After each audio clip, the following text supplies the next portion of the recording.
بسم اللہ الرحمن الرحیم۔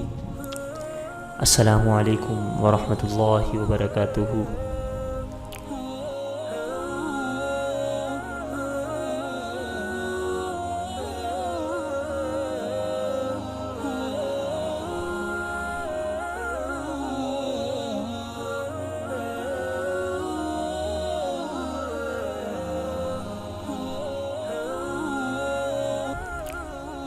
الحمدللہ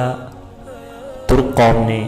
اپنی زندہ و جاوید تاریخ کا خوبصورت مظاہرہ کر کے دکھایا۔ جب 1.50 ارب مسلمانوں کی بیشتر مساجد کرونا کی وجہ سے بند تھیں، تو وہ جگہ جس کے بارے میں تصور تھا کہ اگر یہ ختم ہو گئی تو عیسائیت کے تمام برج الٹ جائیں گے، کہ جس کے بارے میں تصور تھا کہ اس میں جو داخل ہو گیا وہ امان حاصل کر لے گا، اس جگہ یعنی آیا صوفیہ مسجد میں جمعہ 24 جولائی کی تاریخ دور حاضر میں اسلام کی شوکت و جلال کے شاندار مظاہرے کے لیے ہمیشہ یاد رکھی جائے گی۔ ترک عدالت کے تاریخی فیصلے کے بعد آیا صوفیہ میں 86 برس بعد پہلی مرتبہ نماز جمعہ ادا کی گئی، کہ جس کے بعد جامعہ آیا صوفیہ میں باذان و نماز کا سلسلہ شروع ہو گیا۔ تاریخی موقع کا حصہ بننے کے لیے ہزاروں فرزندان اسلام آیا صوفیہ پہنچے اور پہلی نماز جمعہ میں شامل ہوئے۔ نماز جمعہ کے اجتماع میں ترک صدر رجب طیب ایردوان اپنی کابینہ اور ترک ارکان پارلیمان کے ہمراہ شریک ہوئے۔ آیا صوفیہ میں نماز جمعہ کو دنیا کے متعدد نشریاتی اداروں نے براہ راست دکھایا اور دنیا بھر میں لاکھوں افراد نے مسجد میں نماز کی ادائیگی کے منظر کو دیکھا۔ نماز سے قبل خطبہ ہوا اور ترک صدر نے قرآن پاک فرقان حمید کی انتہائی مسحور کن آواز میں تلاوت کی۔ اس موقع پر جذباتی مناظر دیکھنے میں آئے۔ وزیر مذہبی امور پروفیسر ڈاکٹر علی ایرباش، جنہوں نے خطبہ جمعہ دیا، کہ جب وہ خطبہ جمعہ کے لیے سیڑھیوں پر جا رہے تھے تو ان کے ہاتھ میں تلوار تھی، جس تلوار کو ٹیکتے ہوئے ممبر پر چڑھے اور دیکھنے والوں پر جلال طاری ہو گیا۔ انہوں نے تلوار تھامے خطبہ دیا، جو خلافت عثمانیہ کے دور کی یاد ہے اور خلافت عثمانیہ کے دور کی ایک روایت اور فتح کی علامت سمجھی جاتی ہے۔ سامعین محترم، یہ شہر اور اس کے ساتھ یہ آیا صوفیہ، یہ عیسائیوں کے لیے، کرسچنس کے لیے ایک بہت ہی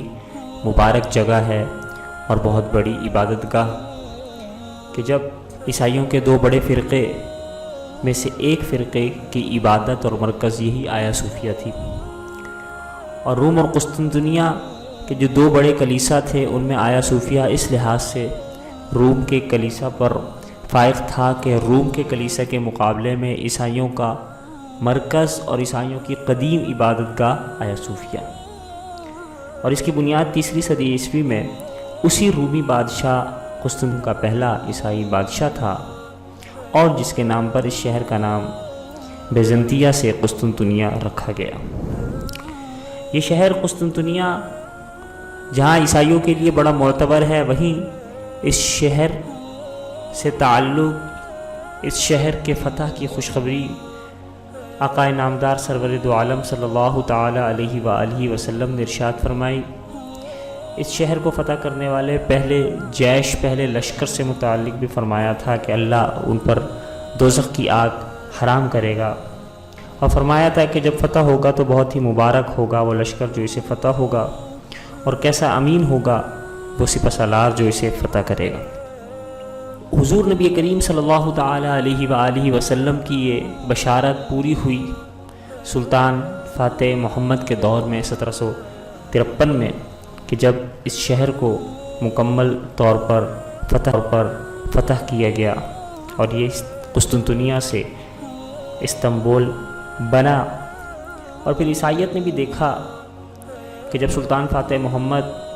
یہاں داخل ہوا آیا صوفیہ میں، تو کہا کہ یاد رکھو میں اس نبی کا امتی ہوں جس نے اپنے خون کے پیاسوں کو بھی امان دی تھی، آج میں بھی تمہیں امان دیتا ہوں۔ تو وہ رومنز، وہ عیسائی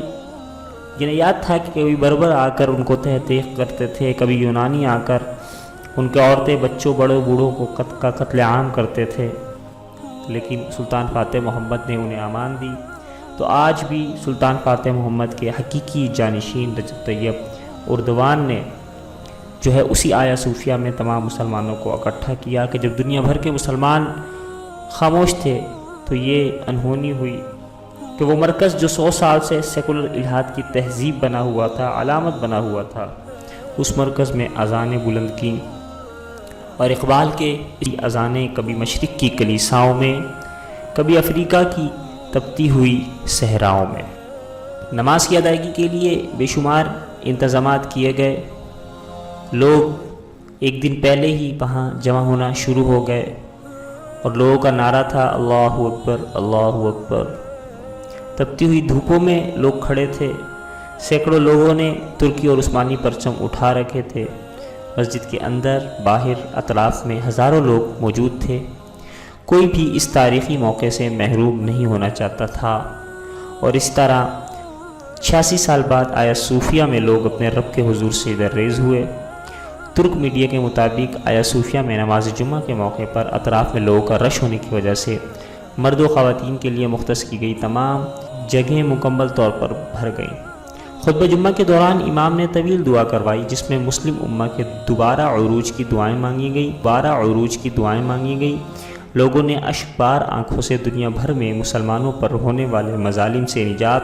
اور دوبارہ ایک امت بننے کی التجا کی۔ وہ وقت بڑا ہی مسحور کن تھا جب تاریخی جامع مسجد آیا صوفیہ کے ممبر و محرابوں میں 86 سال بعد اذان کی صدائیں بلند ہوئیں، اور لاکھوں ترک مسلمان دیوانہ وار جامعہ آیا صوفیہ کی طرف کھنچے چلے آئے۔ امت مسلمہ کے عظیم رفتہ کے تاریخی مرکز استنبول میں موجودہ گئے گزرے دور میں اسلام کی شوکت و عظمت کا یہ بھی مثال مظاہرہ بلا شبہ دنیا کے 1.5 ارب مسلمانوں کے دلوں میں ایک نیا جوش اور ولولہ بیدار کرنے اور ان میں اپنے دین اور ملت سے وابستگی پر فخر کا احساس پیدا کرنے کا ذریعہ بنا ہے، اور یقیناً اس کا صحرا ترکی کے مرد آہن رجب طیب اردوان کے سر جاتا ہے، جنہوں نے اپنی غیر معمولی قائدانہ صلاحیت، بے ہم جدوجہد اور بے مثل بصیرت سے ایک ناممکن کو ممکن بنایا تھا۔ اور حقیقت یہ ہے کہ ایک دینی مکتب سے تعلیم یافتہ خوبصورت آواز میں قرآن کریم کی تلاوت کرنے والے رجب طیب اردوان کی قیادت میں ترکی نے جس تیزی سے ترقی اور استحکام کی طرف سفر کیا ہے، جس انداز سے امت مسلمہ کی توقعات کا مرکز بنتا جا رہا ہے، یہ اس بات کی علامت ہے کہ امت مسلمہ کی ترقی استحکام کا راز ایک ایسی قیادت کی تلاش میں مضمر ہے جو ایمان کی قوت، دین کی تعلیم اور وقت کے تقاضوں کے ادراک کی صلاحیت سے مالا مال ہو، اور جس کو دنیا کی کوئی طاقت اس کے عزم، موقف اور ارادے سے نہیں ہٹا سکتی۔